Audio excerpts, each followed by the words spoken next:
this bill be read a second time, and I call the member for Perth. Thank you, Mr Acting Speaker. Look, it's been most interesting listening to some of the contributions from the other side, because it would appear that they think that the legislation that is now being amended was somehow or other arose in some sort of vacuum, and that was just a manifestation of a Labor government wanting to introduce a nanny state. There seems to have been a complete corporate whiting out of really the disastrous events that actually led to the various parliamentary inquiries, and indeed to the recommendations that came out of those inquiries, and the legislative measures that were put in place to try to reduce the prospect of some of the worst features of the collapse of Storm and West Point happening again. And I noted, and I agree with the last speaker, that no legislative change is ever going to absolutely guarantee that we won't have some problems. But when we have disastrous regimes in place where we see literally thousands and thousands of investors losing their life savings, losing their superannuation, we have a parliamentary inquiry. We have very clear recommendations coming out of that inquiry as to what we need to do to improve the system. Then I think it is incumbent on us to really reflect very deeply on the changes now being proposed that will water down those protections that were introduced. These weren't insignificant events. I mean, in particular, of course, West Point was one that particularly affected Western Australians, and we saw in the West Point that there was around, I think in the end, $400 million of savings, of Australian savings and superannuation that was lost by over 4,000 small investors.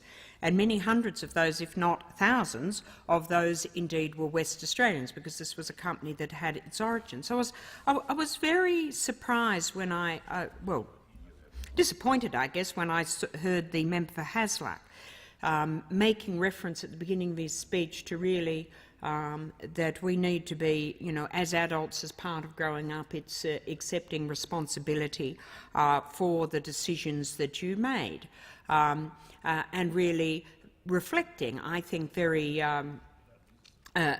much on the decisions that were made by investors to invest in projects like West Point, projects which appeared to have been approved under a regulatory framework and which obviously collapsed. Now, the member for Hasluck spoke of gross regulatory overreach. Again, I think unfortunately there is just this complete failure of memory, complete disconnect between what led us to introduce this legislation into the parliament in the first instance. And it was, in fact, that we had regulation that failed. And I think it's important for us to understand, when we're talking about caveat emptor and the buyer should beware, part of the problem is that we do have a regulated industry.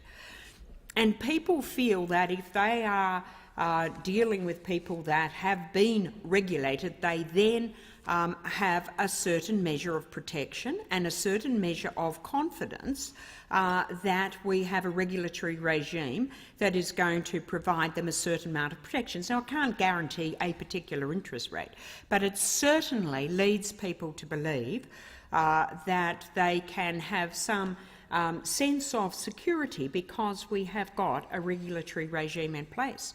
So when that regulatory regime fails, as it did so spectacularly in the West Point case, leading over 4,000 people without many of whom had lost their life savings and their superannuation, we have to go in and ensure that we tighten that regulatory framework. This is not regulatory overreach. It is what we need to do as a decent society to ensure that people going out there in the marketplace investing their money indeed have got a reasonable prospect that these funds will be secure. And we know in this case, and West Point is a very clear case, where financial planners were enticed into these mezzanine schemes. The returns for them were incredibly good, and they indeed, on all accounts, appear to have put their own interest before that of their clients in making these very enthusiastic recommendations. And indeed, there was, I'm just looking back at a relatively an article last year that appeared in the West Australian, where they point out to the failures that we saw with ATSIC. And in the case of West Point, it is very unfortunate that as early as April 2000, ATSIC officers in Perth were concerned about the high-interest, high-risk financing schemes that Mr Carey, the chief proponent of Westpac, had been making. And so the officers, the ASIC officers in Perth, had their concerns, and the files were handed over to the ASIC officers in Melbourne. And those ASIC officers subsequently let Mr Carey's lawyers in Perth know that they had completed their review and did not have any plans for regulatory action. And then Neil Pryor from the West Australian goes on to say, this gave eager product floggers in financial planning firms across Australia a green light to connect big commissions for putting their clients into West Point schemes. So quite clearly, the regulatory regime failed. It wasn't that this company had not come to the attention of ASIC, but the regulatory regime that we had in place allowed these financial planners then to move and to take those very high commissions from this mezzanine financing outfit. And it is quite a sorry story that goes on. The company and the financial planners were continued to operate unabated, and by the time really any action was really taken in around 2005, that already $250 million was owing to investors in 7 different schemes, and indeed by the whole time the whole thing collapsed, over $400 million had been lost by Australians. So we have seen precisely this same failure to accept. The failure that we saw, and I have to say this, all happened on the Howard government watch, years and years of warning that this was happening, no regulation, failure to regulate.